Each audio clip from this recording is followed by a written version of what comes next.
자, 이제 163페이지에 보면은 재고자산 추정에 대한 이야기가 있어요. 재고자산 추정에 대한 이야기가 있는데요.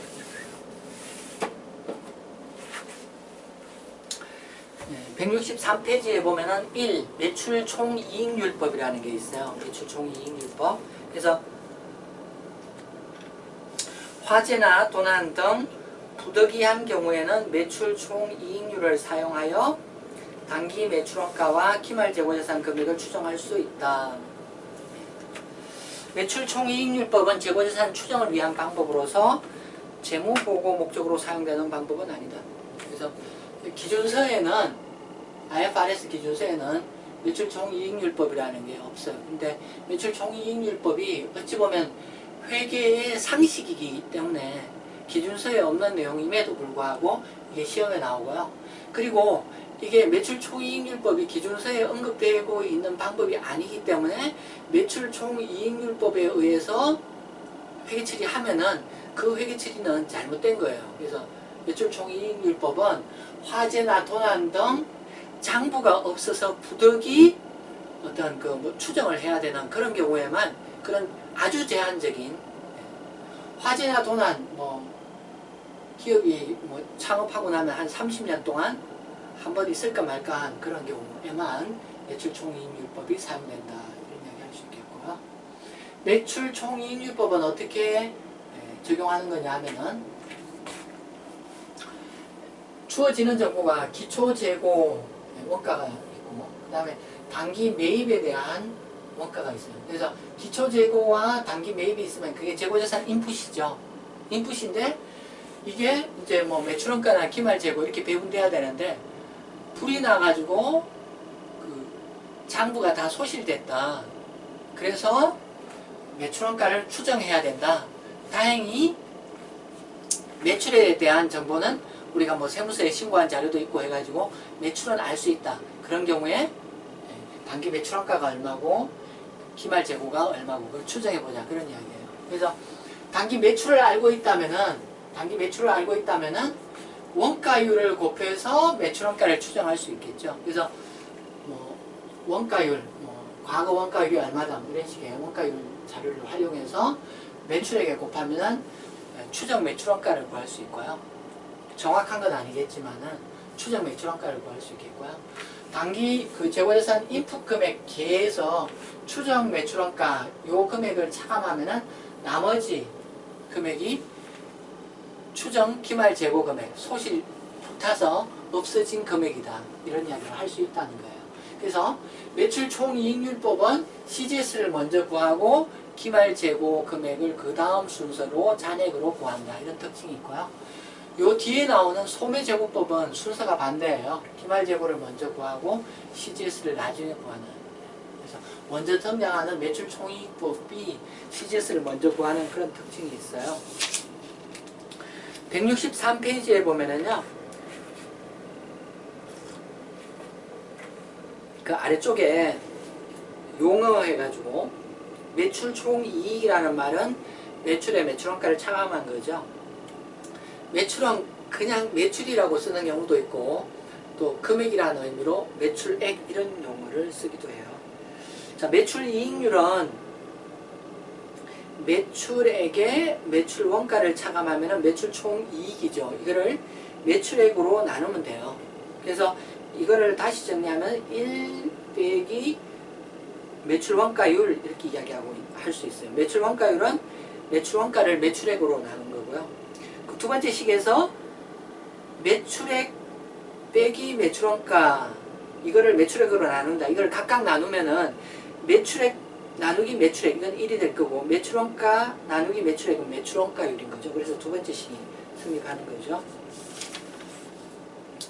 164페이지에 있는 케이스 11을 보도록 할게요. 164페이지에 있는 케이스 11을 보도록 할게요. 자, T 상사는 5월 말에 화재가 발생하였다. 이로 인해 상품이 일부 소실되었으며 화재 피해를 입지 않은 재고는 2만원 뿐이다. 한편 회사는 보험회사에서 상품 소실에 대한 보상으로 7만원을 지급받았다. 다음은 5월 중 상품 재고에 대한 자료이다. 그래서 5월 1일 상품 재고가 25만원, 총 매입이 있고 운임이 있고 매입 할인이 있고 등등의 자료가 있어요. 과거 경험상, 요구사항을 보면 과거 경험상 매출 총 이익률이 25%인 경우 화재로 인한 손실을 구하시오.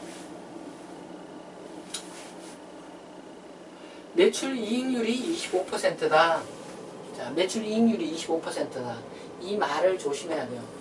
매출 이익률이 25%다. 이렇게 표현하는 경우가 있고, 원가의 25%를 가산하여 매출액을 결정한다. 이런 워딩이 있고. 그래서 요 어떻게 계산하느냐에 따라서 결과가 잘못될 수가 있어요. 그래서 요 워딩을 잘 해석해야 되는데요.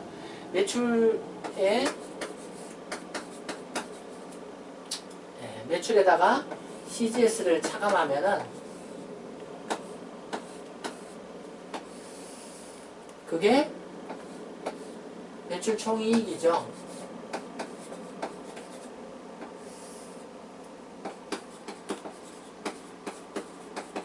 이렇게 되죠.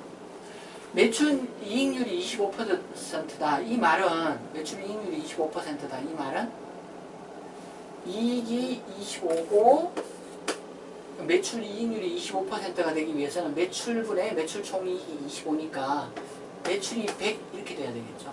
그럼 CGS는 75 이렇게 돼야 되는 거죠. 지금 이렇게 매출 총이익률법 적용하려면은 원가율을 산출해내야 되거든요. 그래서 이 경우에 원가율은 매출 원가율은 얼마예요? 100분의 75, 75%죠. 75%. 그래서 매출 원가율 75%인 경우라고 했을 때 화재 손실이 얼마일까 이렇게 묻고 있어요. 5월 1일 재고가 있고 매입 총액이 있고 매입 운임은 여기 매입에 가산할 항목이죠. 매입 할인은 여기 매입에 차감될 금액이죠. 그래서 이렇게 하면은 재고자산 인풋 요소들이죠. 그래서 이렇게 하면은 얼마예요? 10, 70, 000. 재고자산 인풋계가 기초재고에 단기 순매입을 더해가지고 이런 숫자로 계산이 되고요. 그러면은 재고자산 인풋이 저렇기 때문에 이게 재고자산 아웃풋도 똑같은 숫자가 돼야 되죠. 아웃풋도 똑같은 숫자가 돼야 돼요. 아웃풋을 계산하는데 지금 이렇게 매출액이 있고 매출 환입이 있어요. 총 매출에 해당하는 거고 그 다음에 되돌아온 거니까 얘는 차감돼 가지고 순 매출에 해당하는 금액은 1140 000 이렇게 이야기할 수 있겠죠. 총 매출에다가 차감하면은 순 매출은 1140 000 이렇게 이야기할 수 있겠죠. 자, 매출 원가율 75%를 곱해주면은 이게 CGS다, 추정 CGS다 이런 이야기 할 수 있겠죠. 그래서 1140 000 곱하기 0.75 855 000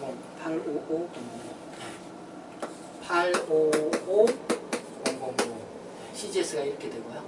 그 다음에 추정 기말 상품이라고 이야기할 수 있는 거는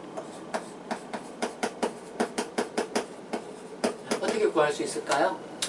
이 인풋계가 1070000이기 때문에요. 이게 1070000이기 때문에 기말 상품이 이 차이가 되겠죠. 이거하고 이거 차이. 그래서 215000 이렇게 되겠죠. 215000. 근데 질문은 뭐냐 하면은 화재 손실이 얼마냐 묻는 것도 잘 봐야 돼요. 이게 지금 기말 재고로 묻는 게 아니라 화재 손실이 얼마냐 이렇게 묻고 있어요. 문제 조건에 보면은 그냥 단순히 이렇게 여기서 끝나지 않고 몇 가지 고려하도록 돼 있어요. 자, 먼저 피해를 입지 않은 재고가 2만원이다 이렇게 돼 있어요. 지금 남아있는 재고가 2만원이다. 그럼 여기에 2만원이 차감돼야 되겠죠. 지금 여기 2만원이 잔존하는 재고이기 때문에 2만 원이 피해 금액은 아닌 거죠. 그 다음에 보험회사에서 7만 원을 보상받는다. 보상에 또 차감해 줘야 되겠죠. 그래서 총 9만 원을 여기서 차감해 줘야 되겠어요. 그러면은 피해 금액이다 이렇게 이야기할 수 있겠죠. 그래서 21만 5천 원에 9만 원을 차감한 금액, 그러면은 12만 5천 원이 손실이다 이렇게 이야기할 수 있겠죠. 네. 화재 손실은 12만 5천 원이다 이런 이야기할 수 있겠어요. 네. 그래서 첫 번째 화재 손실이 얼마인가, 네, 그걸 풀어봤고요. 두 번째 질문을 보면은요, 만약 회사가 원가의 이익 25%를 가산하여 매출액을 결정해 왔었다면은 화재가 발생하지 아니한 경우를 가정한 5월 말 추정 재고가 얼마입니까? 자, 이런 워딩들이 있으면은 이렇게 나열해 놓고 숫자를 넣어서 생각해 봐야 돼요. 그래서 원가의 이익 25%를 가산했다. 그 말은 원가가 100이다. 이익 25%를 가산해서 매출을 결정했다. 매출을 125로 했다는 거고요. 이렇게 해서 매출 총이익이 25다. 이런 관계라는 거죠. 이 경우에 매출 원가율은 얼마예요? 매출 원가율은 이 경우에 매출 원가율은 두 개의 비율이죠. 매출액분의 매출액 얼마예요? 125죠. 매출액분의 CGS 100. 두 개 비율은 5분의 4 이렇게 되나요? 5분의 4 하면은 80%가 되나요? 80%가 되네요. 자, 그럼 요 풀이가 좀 달라지네요. 요 풀이가 달라져요.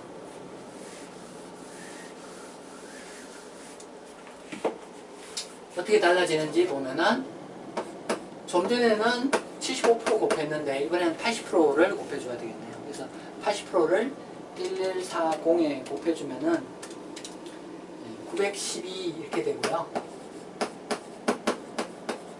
이게 CGS죠. CGS가 910이고요. 추정 CGS죠. CGS가 912 이렇게 되고요. 지금 인풋계가 1070000이기 때문에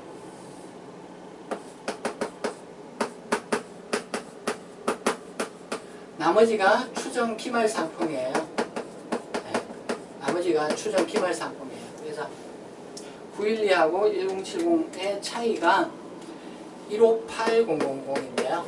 이게 기말 상품 추정액이에요. 그래서 질문은 뭐냐면은 5월 말 추정 재고가 얼마일까? 그래서 158000이다. 이런 이야기 할 수 있겠네요. 자, 그래서 이제 매출 총 이익률법이라는 걸 봤고요. 매출 총 이익률법이라는 걸 봤습니다. 이제 165페이지에 보면은 소매제고법이라고 있어요. 165페이지에 이 소매제고법, 소매제고법.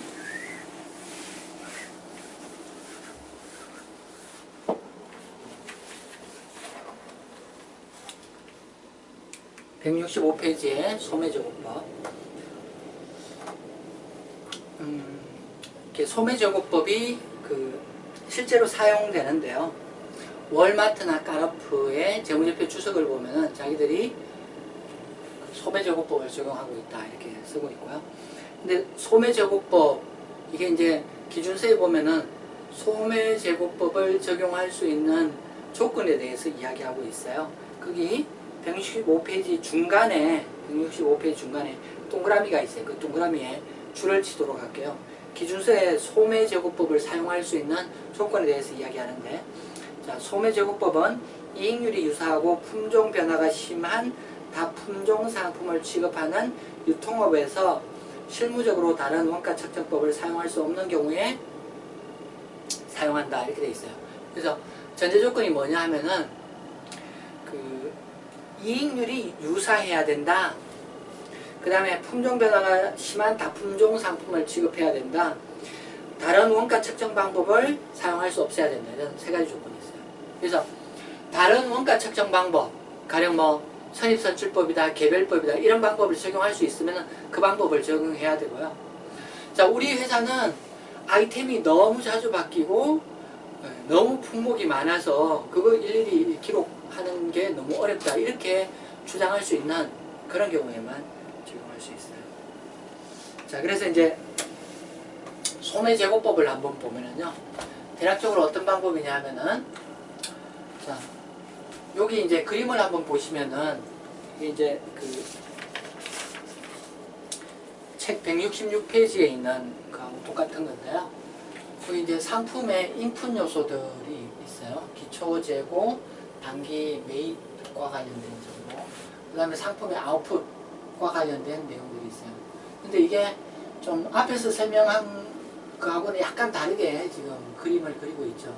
이게 보면은 인풋 요소에 있어서 원가 정보, 상품의 원가 정보만 지금까지는 있었죠. 그런데 판매 가격, 매가라고 간단히 이야기하는데 매가에 대한 정보도 같이 보여주고 있어요.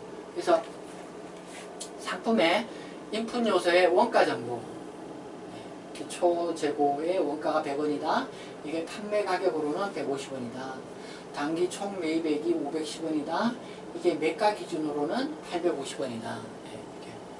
매가와 원가와 매가 정보가 있고요. 그리고 이 가운데 보면은 좀 보지 못한 정보도 있네요. 순인상, 순인하 그런 말이 있어요. 그 마트에, 큰 마트에 가보면은 가격, 그 상품 가격, 상품을 처음 이렇게 갖다 놨을 때 가격을 이렇게 그 설정된 게 있으면은 손님들이 많이 찾으면은 그 가격을 좀 올렸다가 다시 손님들이 좀 적게 찾으면은 가격을 낮추는 그런 경우가 있죠. 그래서 요 폭이 인상했던 부분을 취소했다. 그래서 순인상은 그 최초 기준 금액에서 얼마만큼 순액으로 올라갔는지 그 이야기고, 순인하는 반대 개념이에요. 갖다 놨더니 안 팔리더라. 그래서 가격을 쫙 떨어뜨렸다. 그래서 가격을 매우 낮추니까 손님들이 좀 찾는다. 그래서 가격을 다시 올렸어요. 그랬을 경우에 당초 기준 금액에서 지금 최종적으로 그 도달한 가격, 이 두 개의 차이를 순인하라고 이렇게 이야기해요. 그래서 이런 내용들이 있고요. 여기에 보면은 이제 원가하고 매가의 비율을 구할 수가 있어요. 그래서 매가하고 원가 비율, 매가하고 원가의 비율, 그거를 원가율이라고 하죠. 그래서 여기 보면은 인풋 요소의 원가 합계가 600이고요. 인풋 요소의 매가 합계가 1000이에요. 그래서 1000분의 600, 매가분의 원가 이렇게 하면은 원가율이 60%다. 원가율 60%다. 이렇게 이야기할 수 있고요. 그럼 이 관계가 아웃풋에 대해서도 그대로 적용될 수 있다는 거죠. 아웃풋에 대해서도. 그래서 우리가 구하려고 하는 게 뭐냐 하면은 기말 재고 원가가 얼마일까? 기말 재고 원가가 얼마일까? 그 다음에 단기 CGS가 얼마일까? 그걸 구하려고 하거든요.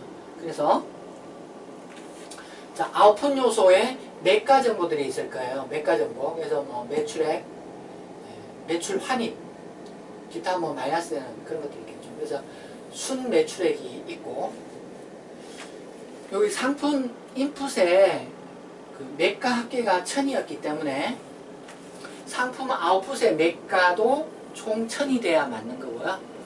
여기 인풋의 원가가 600이었기 때문에 아웃풋의 원가 궤도 600이 돼야 맞겠죠. 그럼 여기 그 매출에 대한 정보는 있으니까 요 매출의 매가 총 합계를 제외하면은 나머지 금액 얼마예요? 100원이 와야 되죠. 100원. 매출액은 있을 테니까 매출액을 제외한 나머지 매가 합계에서 차액이 기말재고 매가다. 기말재고 판매 가격이다. 이렇게 이야기할 수 있겠고요. 요 기말재고 판매 가격 100원에다가 원가율 60%를 적용하면은, 원가율 60%를 적용하면은 기말재고 원가는 60원이다. 660원이다. 이렇게 이야기할 수 있겠죠.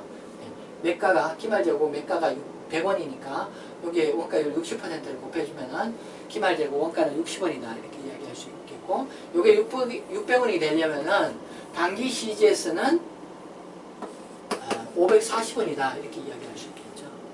그래서 앞서 이야기했던 매출 총이익률법은 그 매출 CGS를 먼저 구하고 기말재고를 구했는데, 얘는 순서가 반대예요. 기말재고 매가에다가 원가율을 곱해서 기말재고 원가를 구하고, 인풋 계의 나머지 차액이 CGS 금액이다 이렇게 거꾸로 올라가는 그런 특징을 보이고 있어요.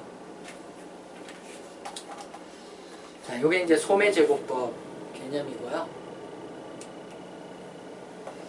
이 소매제고법 적용에 있어서는 중요한 게 원가율을 어떻게 측정하느냐, 원가율을 어떻게 측정하느냐, 그게 중요한 개념인데요. 좀 전에 설명드렸던 여기 60%는 어떻게 산출된 거예요? 60%는 분모에 들어간 게 여기 기초재고, 당기 순매입액, 그리고 매가정보, 매가와 관련된 그런 거고, 분자에 들어간 게 기초재고, 당기 매입액, 원가 정보가 각각 들어간 거죠. 그래서 1000분의 600에서 원가율 60%다 이렇게 한 거죠. 그래서 원가율 60%를 산출해서 여기 기말재고 매가에 곱해서 기말재고 원가를 구한 거죠.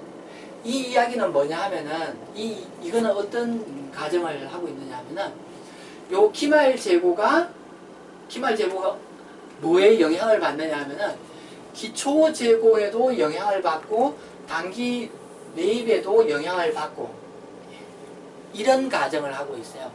그래서 이렇게 기말재고가 기초재고에도 영향을 받고 당기 매입에도 영향을 받는다, 이런 원가율 가정을 평균 원가율 가정이라고 이야기해요. 평균 원가율 가정.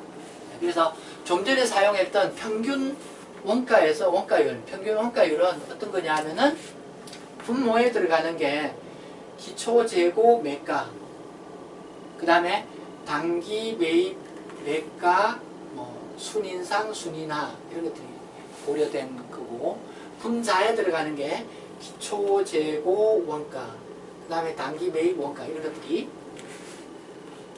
들어가 있어요. 그래서 평균 원가율의 원가 개념이 있고요. 그래서 평균 원가율이 가장 기초적인 개념이고요.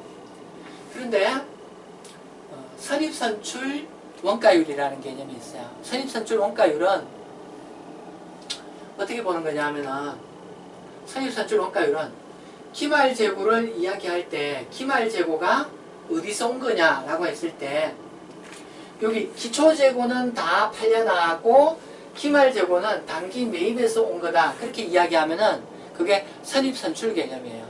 선입선출이 그런 거죠. 선입고된 게 선출고됐다. 그 말은 기초재고는 팔려나가고 단기 매입이 기말에 나왔다. 그렇게 하면 선입선출 개념이 되죠.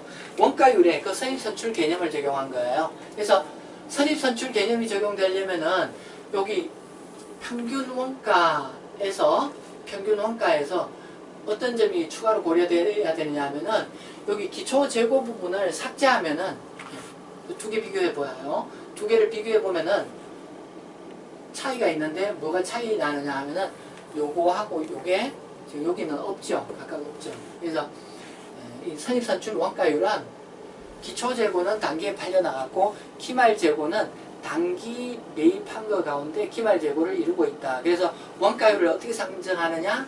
단기 매입한 것에 대한 매가들, 단기 매입한 것에 대한 원가, 이 두 개의 비율로 원가율을 산정하면은 그게 선입선출법을 적용한 원가율 개념이다. 이런 이야기 할 수 있겠어요. 그래서 평균 원가의 원가율, 선입선출의 원가율 이런 게 있고요. 여기서 조금 더 발전하면은 평균 원가의 저가 개념을 적용한 게 있고요. 평균 원가의 저가 개념을 적용한 게 있어요. 평균 원가의 저가 개념을 적용한 것은 뭐냐 하면은 기말재고를 낮게 평가하자. 기말 재고를 낮게 평가하기 위해서는 어떻게 하느냐 하면은 여기 원가율을 산정할 때 분모를 높이는 거죠. 분모를 높이는 방법으로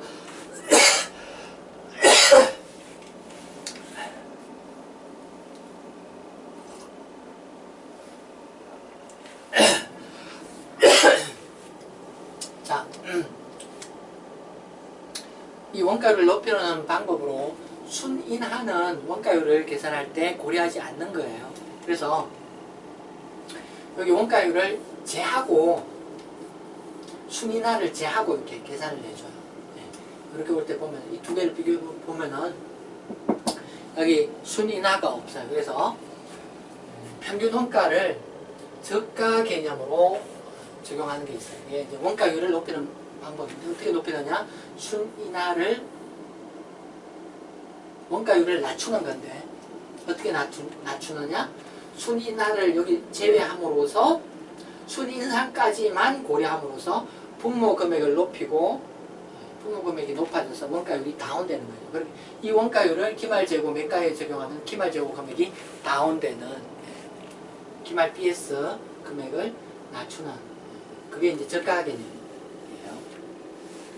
그리고 이 선입선출에 대해서도 저가 기준 방법이 적용될 수 있는데 요 계산에서 모의 순인상까지만 이렇게 고려해 놓고 순인하는 요 계산에 넣지 않는 거죠. 이렇게 하면은 이게 저가 기준 선입선출이라고 이야기할 수 있겠어요. 자, 이렇게 되고요. 그래서 이제 그 168페이지 케이스 12 소매제고법이라고 이건 이제 좀 간단한 계산이에요. 간단한 계산이 그게 하나 있고요. 우리는 그 170페이지에 케이스 13 소매제고법 복잡한 상황이라는 것을 보도록 할게요. 복잡한 경우만 풀면 앞에 있는 단순한 경우는 풀리니까요. 여기 복잡한 경우를 보도록 할게요. 170페이지에 케이스 13이 되겠어요. 케이스 13. 다음은 C마트의 X1년도 W상품군에 대한 자료이다. 이게 이제 원가율이 비슷한 제품에 대해서 상품에 대해서 소매제고법이 적용돼야 되기 때문에 이제 W상품군 이렇게 있고요. 여기 이제 왼쪽에 보면은 인풋 요소들이 있고 오른쪽에 보면 아웃풋 요소들이 쭉 나열되어 있어요. 다음 각각의 소매제고법에서 기말재고 원가와 매출원가를 산정하시오. 이렇게 되어 있어요. 그래서 한번 보도록 할게요. 자, 여기 보면은 여기 요소들이 쭉 있는데요. 자, 운송비가 이제 단기 매입에 가산돼야 되는 거죠. 재고자산을 구입하는 그와 관련된 운송비라면 이게 뭐 당연히 가산할 항목일 거고요.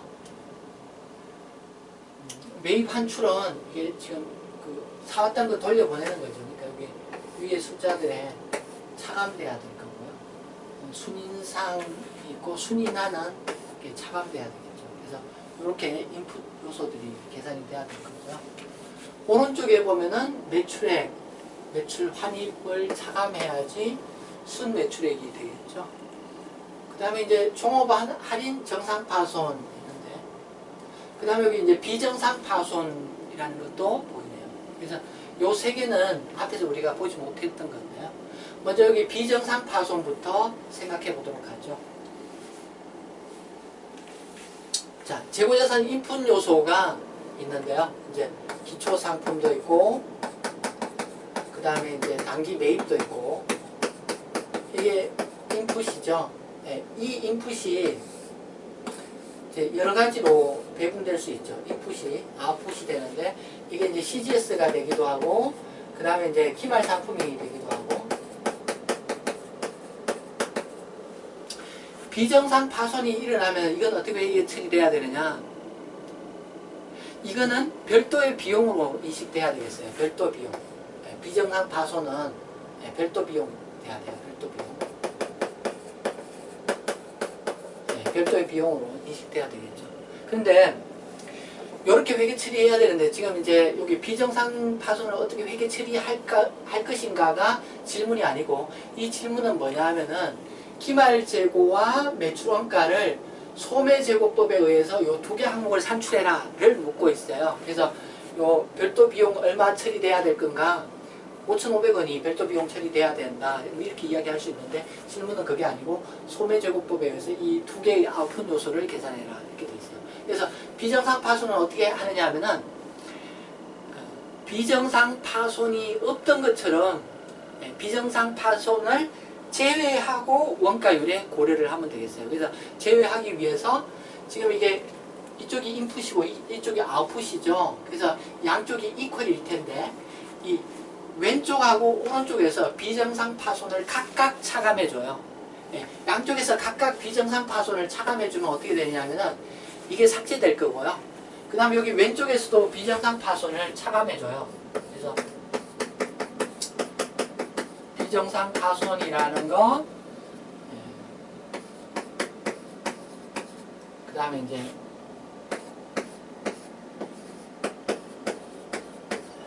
비정상 파손을 이렇게 각각 차감해 주게 되겠어요. 그래서 이렇게 하면 되겠고요.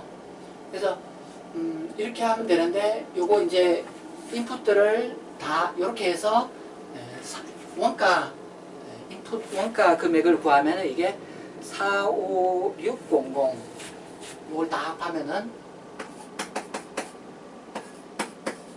그하고 빼고 이렇게 하면은 45600 이렇게 되고요.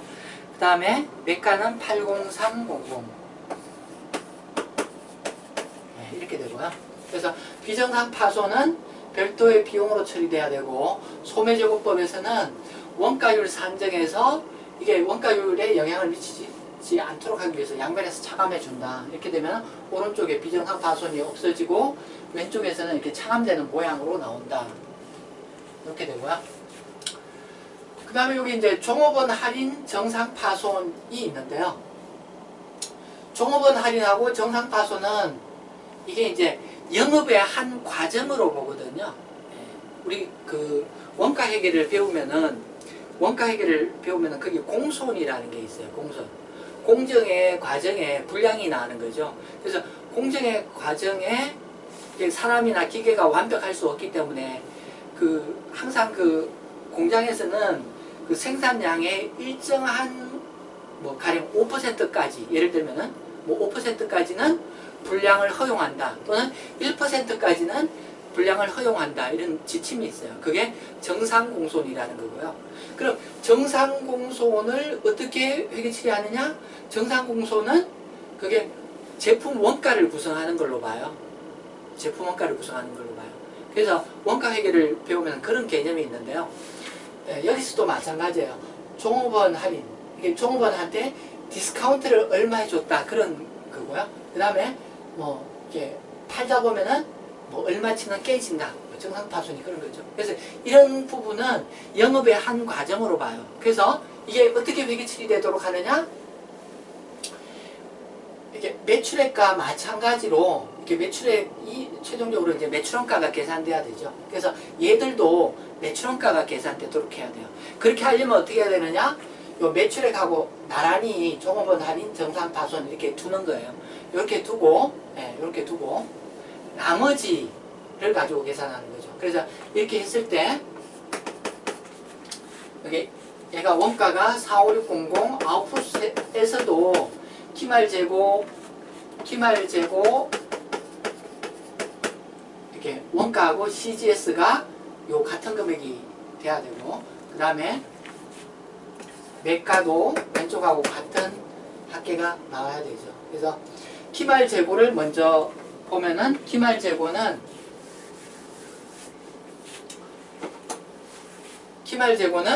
이게 다 합해가지고 80300이 나오기 위해서는 역산해서 요 숫자를 구할 수가 있겠죠. 그래서 역산해서 요 숫자를 구하면은 위에 숫자들이 70000 빼기 900 더하기 3800인데 밑에 게 빼기 80300이면은 요게 7400 이렇게 나와요. 7400. 그래서 키말 재고 매가가 7,400이다. 키말 재고 매가가 7,400이다. 이렇게 되겠어요. 자, 이렇게 되고요. 자, 이제 그 평균 원가 소매 재고법에 따라서 키말 재고 금액을 구하려고 한다. 키말 재고 금액을 구하려고 한다. 1번이 먼저 구해지고, 여기 이제 얘들은 다 매출원가로 계산되는 거죠. 얘가 2번 매출원가 CG에서 1번이 먼저 구해지는데, 1번은 어떻게 구하느냐? 원가율을 곱해줘야 돼요. 원가율. 그래서 요거 두 개의 비율은 이게 평균 원가 원가율이죠. 예, 두 개의 비율은 평균 원가 원가율이에요. 그래서 평균 원가 원가율은 4, 5, 6, 0, 0 나누기 8, 0, 3, 0, 0 이렇게 해서 평균 원가 원가율이 계산되겠죠. 이렇게 해서 평균 원가 원가율. 그래서 4, 5, 6, 0, 0 나누기 8, 0, 3, 0, 0 하는데 이 문제의 전제 조건이 보면은 요구사항 끝에 보면은 단 원가율 계산 시 소수점 넷째 자리에서 반올림하시오 이렇게 돼 있어요.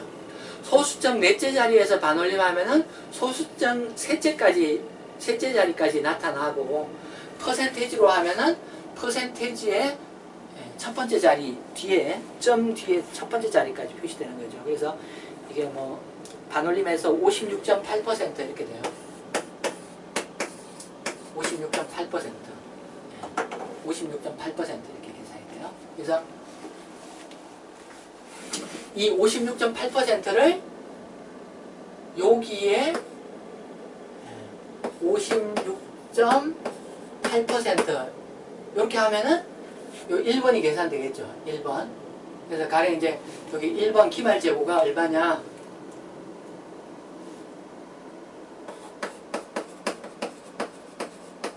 그거는 56.8% 곱하기 7,400원 해서 계산되는데요. 4203. 네, 그래서 요 1번이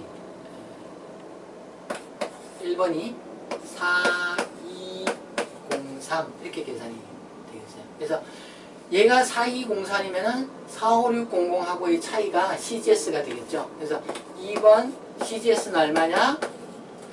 4203하고 45600 차이 금액이 되겠어요. 그래서 양자를 차액으로 계산하면은 41397 41397 이렇게 계산된다는 거예요. 그래서 앞에서 뭐 설명한 개념하고 똑같이 키말 재고 매가를 구해서 여기에 원가율을 제공해 줘야 된다. 원가율은 네 가지 종류가 있는데 먼저 평균 원가 원가율이 있다. 평균 원가율은 이 기말 재고 금액에 기초나 단기 매입이나 다 영향을 미친다고 봐가지고 인풋 요소 원가하고 매가하고 두 개의 비율로 단순히 원가율을 계산해 주면 된다. 그래서 여기 기말 재고 매가에다가 원가율을 곱해주면은 기말 재고 원가라고 추정되는 금액을 구할 수가 있고, 여기 인풋 개와 같은 아웃풋 개를 놓으면은 요 금액을 제외한 나머지 금액이 41397. 그래서 이 두 개의 합계가 이렇게 된다. 그런 이야기 되겠죠. 네. 그렇게 계산을 했고요. 자, 두 번째로 이제 선입선출 소매제고법 있는데 그 전에 3번 전통적 소매제고법부터 먼저 보도록 할게요. 전통적 소매제고법이 뭐냐? 저가기준 평균원가 소매제고법을 다른 말로 전통적 소매제고법이다 이렇게 호칭한다는 거예요. 네. 요 얘를 저가기준 평균원가 이렇게 칭하기도 하지만은 전통적 소매제고법이다 이렇게 부르기도 해요. 그래서 얘는 어떻게 계산하느냐? 여기 순인하만 제외하고 계산을 해준다는 거죠. 그래서 45600 나누기 80300 요거 다 쓰면 안 되고 80300 다 쓰면 안 되고 여기 1300원이 들어가지 않은 숫자라야 돼요. 즉 여기 80300이 아니라 지금 여기 하나 둘 셋 넷 5개만 더하고 뺀 숫자라야 돼요. 그 이야기는 거꾸로 하면은 80300 얘는 얘를 포함하고 있는데 얘가 차감되어 있는데 얘를 거꾸로 더해주면 되겠죠. 이렇게 하면은 얘를 저가 기준으로 계산한 게 되고요. 이렇게 하면은 얘는 55.9% 이렇게 되고요. 55.9% 이렇게 되고요. 기말 재고 원가를 구하려면요. 기말 재고 여기 매가에다가 기말 재고 매가에다가 곱하기 여기 55.9%를 곱해주면은 55.9%를 곱해주면은 여기 기말 재고 원가를 구할 수 있겠다.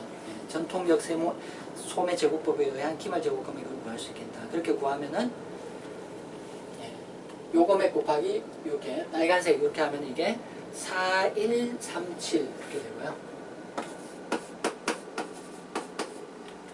여기 45600과 4137의 차액이 CGS가 되겠어요. 그래서 CGS는 41463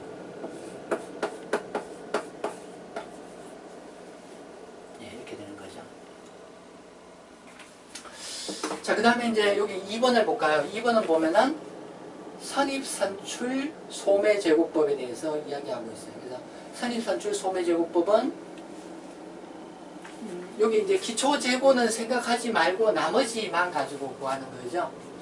거꾸로 여기 45600에는 4000이 들어가 있는데 여기 45600에 4000이 더해지지 말고 얘는 없어져야 되겠다. 간단히 이렇게 이야기할 수 있겠고 분모에는 80300에 7600이 들어가 있는데 이게 빠져야 되겠다.